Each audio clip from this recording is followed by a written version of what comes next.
You're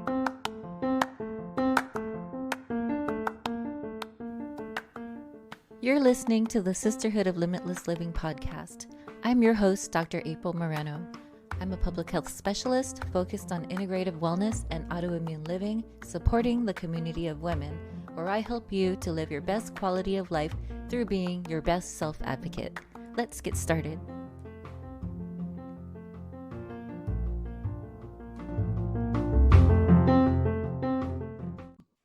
Hello, Sisterhood. Happy Monday. I hope your week is going well. Today, we're going to be talking about the theme of how to change your perspective on autoimmune living in a way that is suitable to your needs and your goals. So reconnecting with your sense of joy and peace during this time of, in many cases, it's traumatic. It can be a time of turbulence, a time of big change in life as we are diagnosed with chronic illness, and what that can mean for the rest of our lives, and how we can be in charge with that perspective. So I'm Dr. April Moreno, and I'm a public health researcher, public health professional, and really dedicated to building up self-efficacy, quality of life for women with autoimmune conditions through this podcast, the Sisterhood of Limitless Living. So before we get into this topic of building up a healthy perspective of autoimmune living, I wanted to talk to you first about our new nonprofit organization. It's really exciting to be able to finally share the fact that it is officially in operation now. It's been several months, and in fact, several years in the works. This has been an organization I've been wanting to build for ages, and it's finally here. This is the Autoimmune Community Institute. The Autoimmune Community Institute is dedicated to health equity in autoimmune research, community advocacy, and support. So we are working on so many different exciting topics. Our foundations are in actually conducting research, and we are also dedicated to providing community support and services and advocacy. These are things that we don't fund out. These are things that we actually do as part of this nonprofit. So being a researcher in autoimmune living and being dedicated to health equity for many years, the Autoimmune Community Institute is very interested in community-based participatory research. This is research that includes the community. This is the work and the research that involves the buy-in from the community, the actual insight of the community, and the inspiration from the community. This is a process where the community, in this case, autoimmune people of color, are involved from the beginning to the end of the research process. So we are in the process of communicating what health needs there are, what disparities there are out there, and there are many in autoimmune disease community groups and support and clinical trials and so on.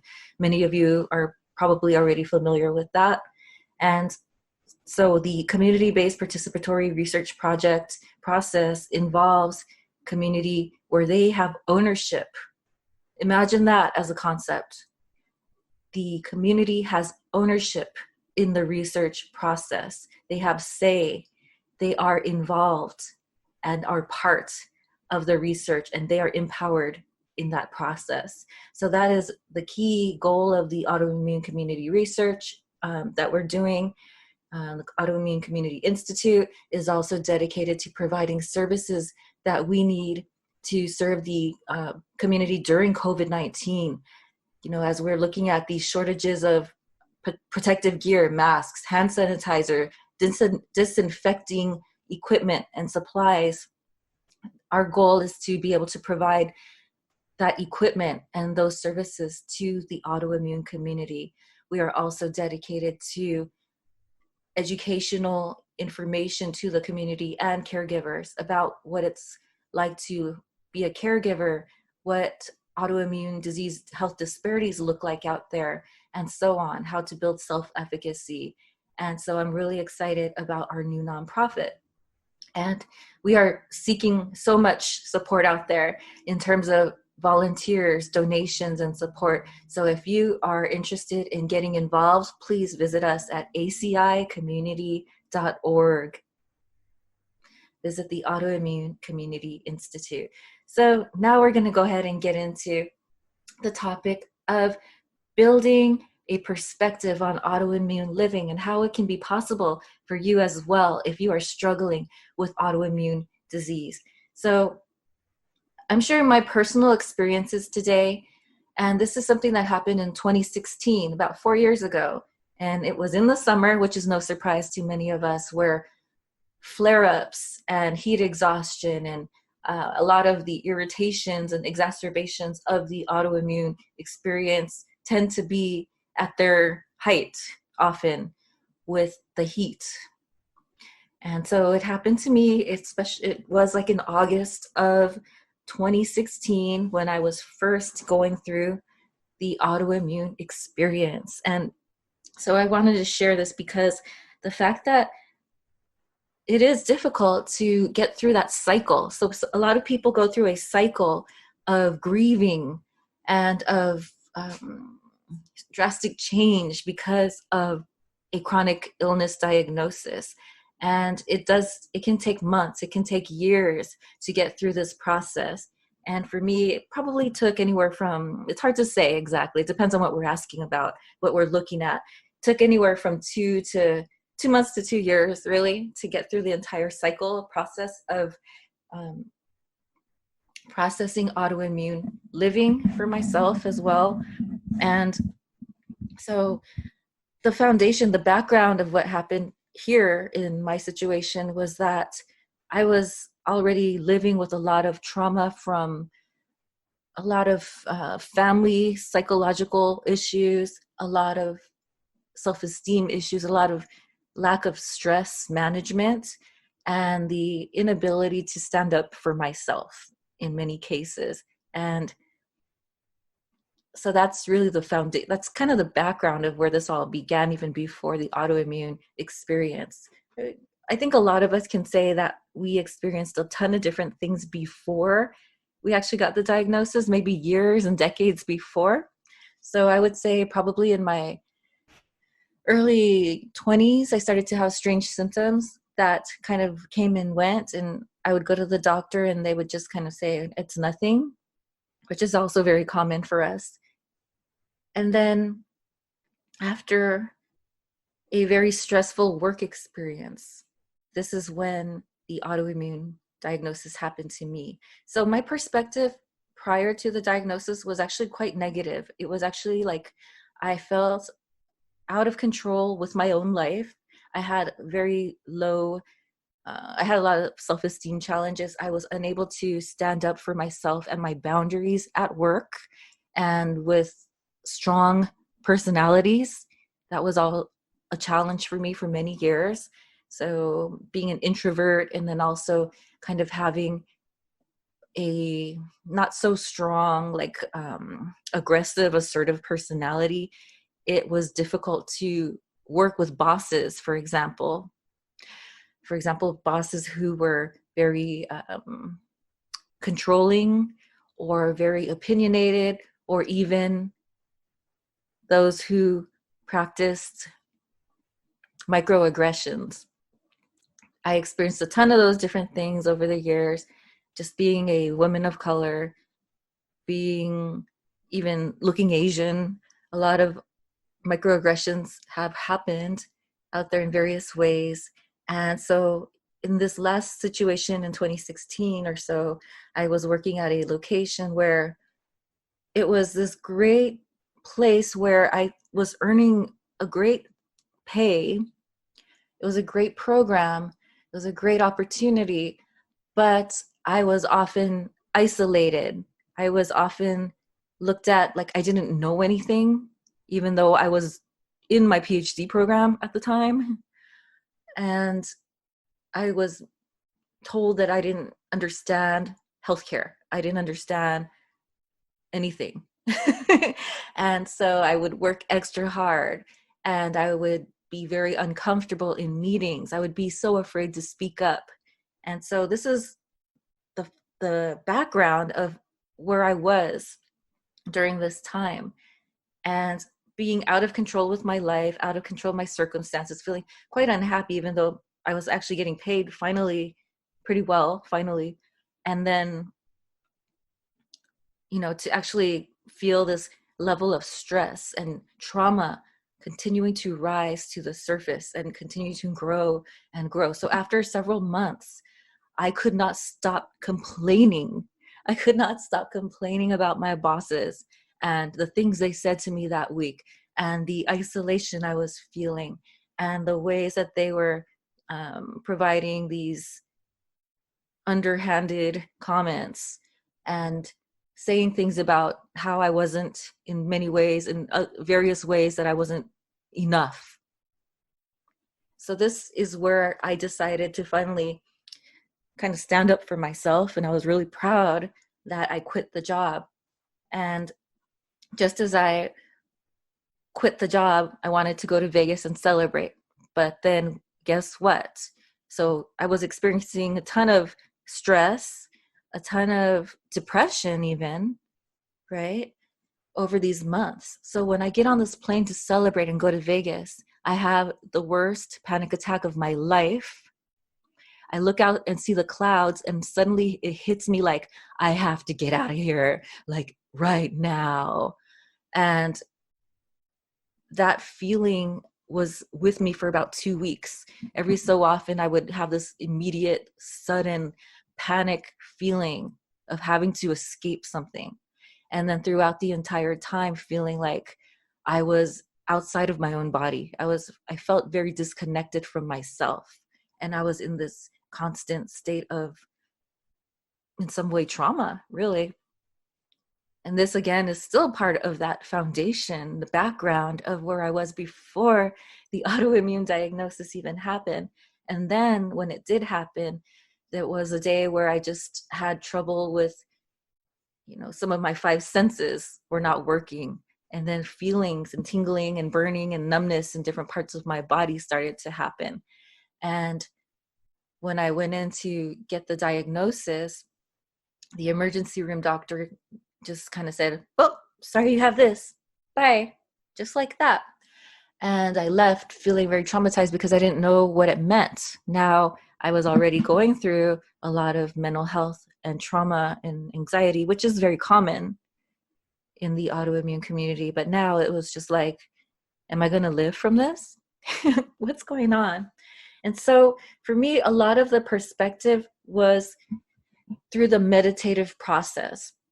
The process of meditation, mindfulness, and spiritual wellness is what got me through these toughest of times during the autoimmune experience. So I remember that day very, very clearly, going to the emergency room and getting the diagnosis. And I was just, when you're in a state of fear, it's very easy to suddenly feel like I need to pray. I need to get really close to God and start asking for some deep questions, some serious questions, and to really start questioning who you are, what you're doing, and having those deep conversations. And so that did happen immediately during this time. And the first thing I did was pretty much surrender all of my anxiety, fear, and anger, and the bitterness, and the sense of like everything being against me that I've been feeling for many, many decades already. This time, this was a wake-up call for me. It was the biggest and maybe toughest thing I had ever been through. And it kind of just stopped me in my tracks to stop complaining. I was just really, I froze. And then I realized that this is bigger than me. I'm out of my realm of understanding now. And now it's really about faith. It's really about understanding my purpose here. So that was the first thing that happened to me, getting into a space of spiritual communication, healing, and wellness, connecting to God, and not seeking to know everything anymore, just surrendering and just being willing to accept, learn, and to move forward in my purpose in the best possible way. Whatever is going to happen, I was going to be there for it. And so that's really the approach that immediately happened for me. That was my immediate response that day. I just remember this decision point after the diagnosis that from now on, I'm just going to leave things in God's hands. And that was a major decision that happened for me that did not happen as well many decades prior, even though I was going through a lot of other tough situations and traumas and things in terms of mental health challenges and, family dramas and things like that. And then also workplace microaggressions and abusive behaviors. But this was the one thing that was just like, okay, now we're looking at my mortality. Now we're looking at my morbidity and how I can live the rest of my life, what that's going to actually look like. We're looking at a moment, a situation with this diagnosis that can define and drastically change the rest of my life. And this time I had no more words. I had no more comment. I had no more attitude about it. I was finally open to whatever is going to happen. I'm going to move forward, accept, and live in my purpose. If it meant I was going to be physically, visibly disabled for the rest of my life, I was going to have to be okay with that. And I was just in this moment of acceptance. And then from there, amazing things started to happen. I was able to graduate still in 4 years with my doctorate in public health. I was able to navigate and build and cultivate a new attitude about life and about how I can help other people from this. And I think this is something that happens to a lot of people. This is something I heard often from people who were diagnosed with cancer. And they would say, cancer was the best thing that ever happened to me. And I would never understand that. But now I do. I actually understand that now, because sometimes you get to this point of surrender and you're just like, I am too tired. I am dealing with something that's bigger than me. And I can't even fight this. I cannot. We're looking at something that I have to be willing to accept and realize that this is something that's part of my life, whether I deny it or accept it. And I choose to accept it and to do my part to do what I can to connect to my purpose and to help other people. And so during the most challenging times for many people out there, for some of us out there, the best thing to do is to turn it around and think about how it can help other people. And that is I think it's a very powerful decision to make, a very powerful observation, a very powerful perspective of what you can do to help other people. And in some ways, it kind of takes away from that sense of depression. It takes away from that sense of feeling alone and singled out for these challenges. Realizing that other people are going through the same challenges or different challenges or even tougher challenges. What can I do to use my experience to help other people? This was something that I found to be another very powerful option out there in terms of changing my perspective. The diagnosis itself changed my perspective on life, because prior to that, I was already, like I say, I was already depressed, feeling like life was already hard. But once this happened to me, I realized, no, it wasn't that hard.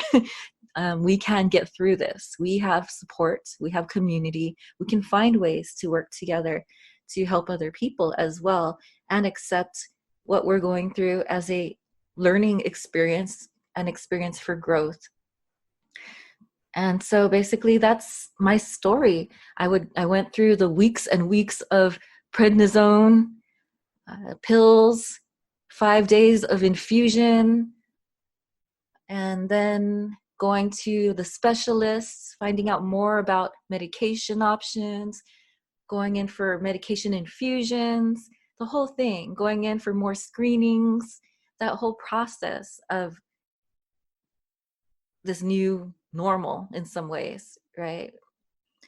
And learning from it, getting my disabled license plate, all of these things were big milestones in this identity of being a person who has a chronic illness. And like I say, there were some parts that took a couple of months. I think for me, the couple of months part was like the acceptance, like I have this. It took 2 months to have it sink in. I was in shock for quite some time.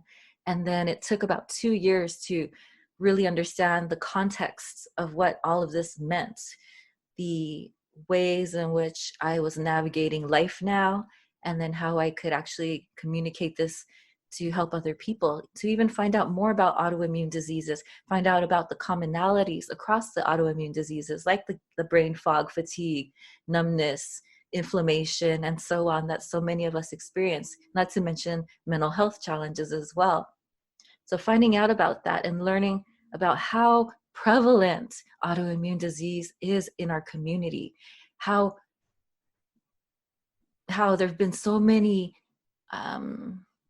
inequities out there in terms of autoimmune disease community cultivation, autoimmune disease research, even clinical trials, and so on. Even out there in the media, I think there's been some new efforts out there to diversify a bit, like in the drug industry, in the pharma industry, to like bring in more diverse people on television, to say like this is not necessarily one face of what this autoimmune disease looks like.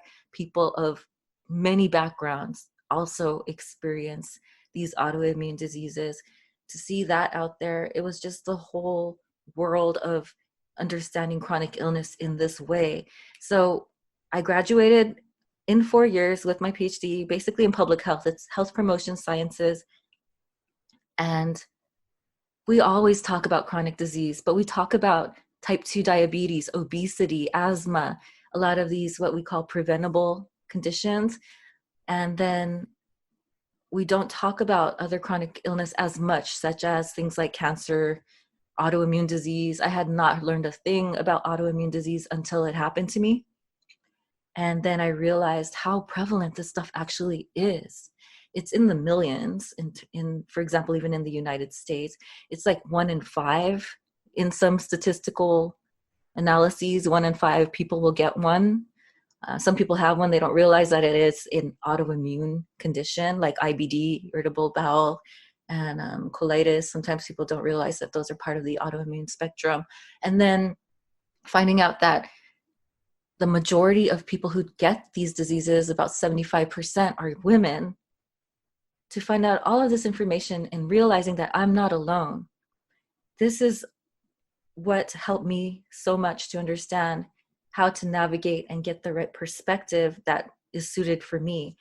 And then finally, what really took off in terms of my living and thriving and starting the Sisterhood of Limitless Living podcast and so on was the power of mindfulness, the power of understanding and connecting to our sense of peace and calm, and understanding who we are and connecting with the different needs of our mind, body, and spirit, and that whole sense of integrative wellness. And that's really where I began to take off in terms of thriving and truly living and doing amazing things. And a lot of this happened with my psychologist. And I want to talk about the importance of mental health really quickly as well, because mental health is something that a lot of us face as part of the autoimmune condition. But even in general, I think many of us out there are dealing with a lot of stress and a lot of anxiety and trauma as part of the human condition almost, unfortunately, in our society. There's abuse, there's racism, there's violence. There's so much out there. And then there's PTSD from the military. And then, yeah, there's just so many reasons why mental health is a widespread challenge, regardless of chronic disease, such as autoimmune. But then knowing that people with autoimmune disease is also connected, it's connected to our experience as well as some of the symptoms of what we are dealing with. So mental health is an important part of that journey. Speaking to a psychologist to get the support that you need, finding a good one, it's a journey. It is definitely a journey in itself.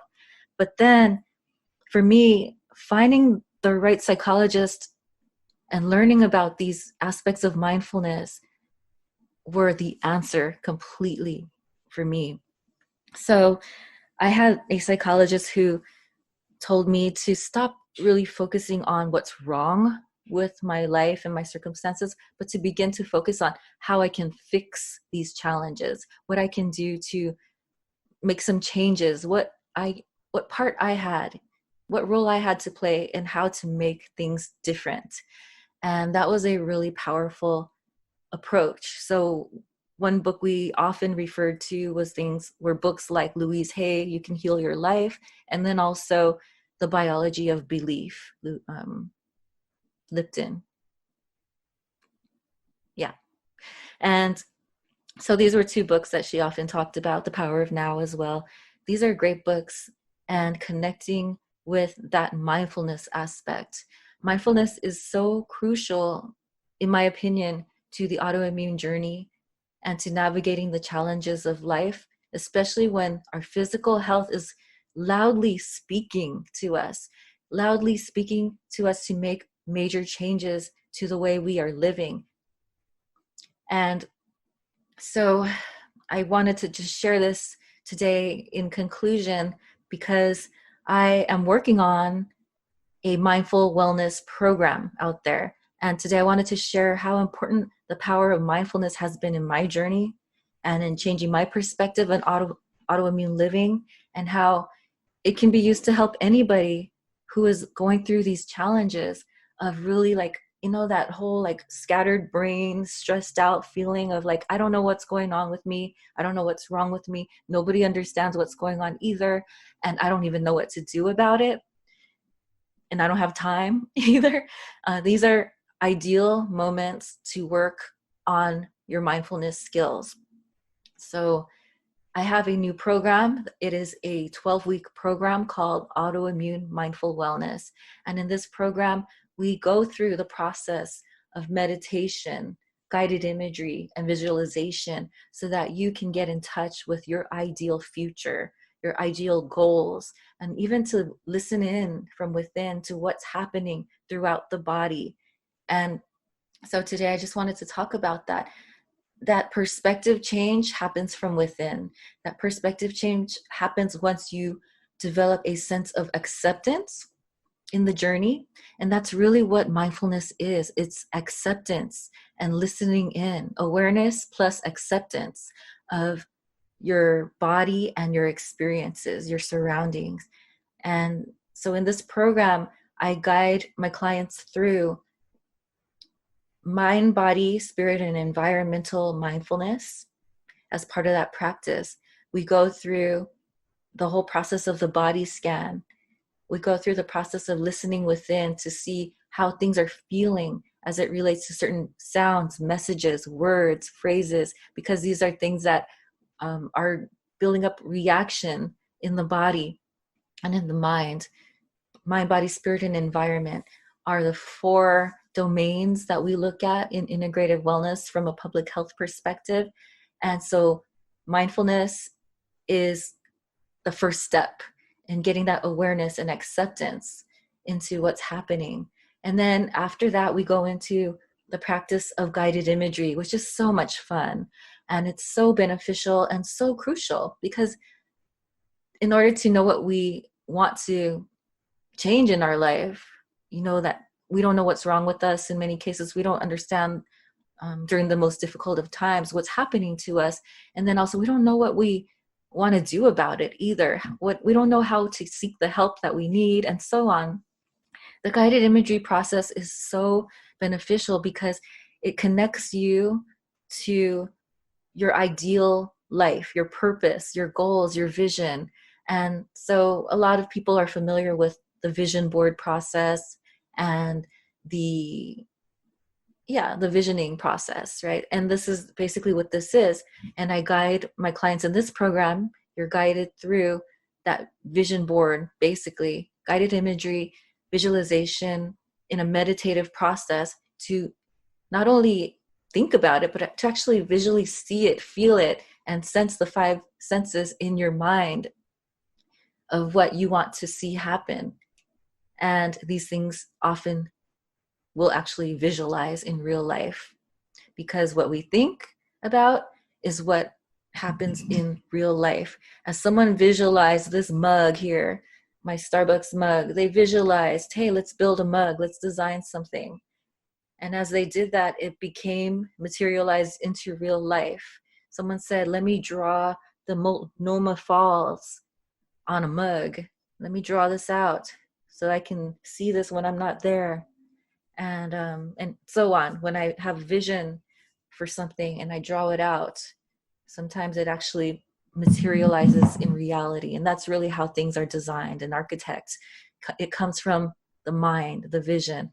And so guided imagery is a powerful process. It's really the seed for all of our reality, and how we can design our mind, body, spirit, and environmental wellness through that process is another set of the process in this guided program.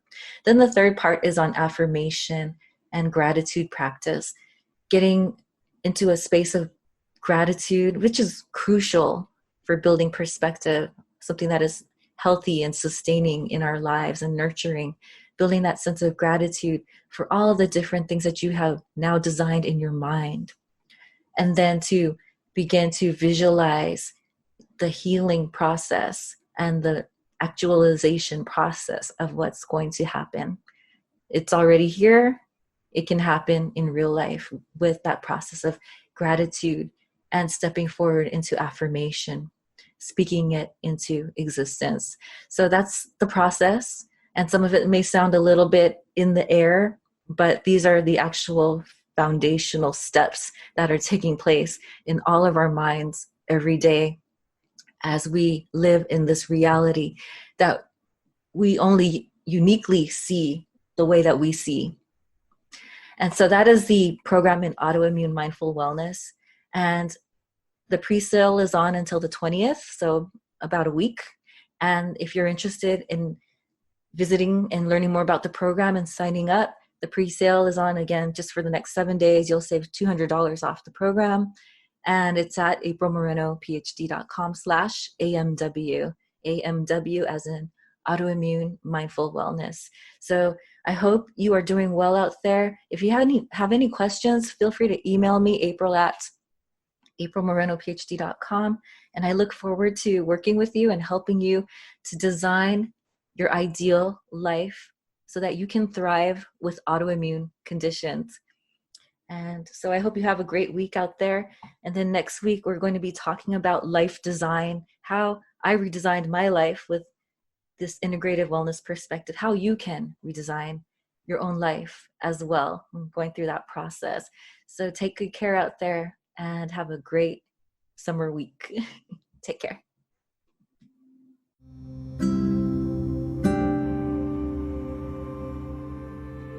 Thank you for listening to this episode of the Sisterhood of Limitless Living podcast, Season 2. Hope you enjoyed the episode. Look forward to having you join us in upcoming episodes as well, where we continue to talk about integrative wellness and autoimmune living our best lives, being our own best advocates. Feel free to subscribe on iTunes to the podcast, and we are also available on several other locations as well. For more information about Dr. April Moreno, you can visit aprilmorenophd.com. Take care.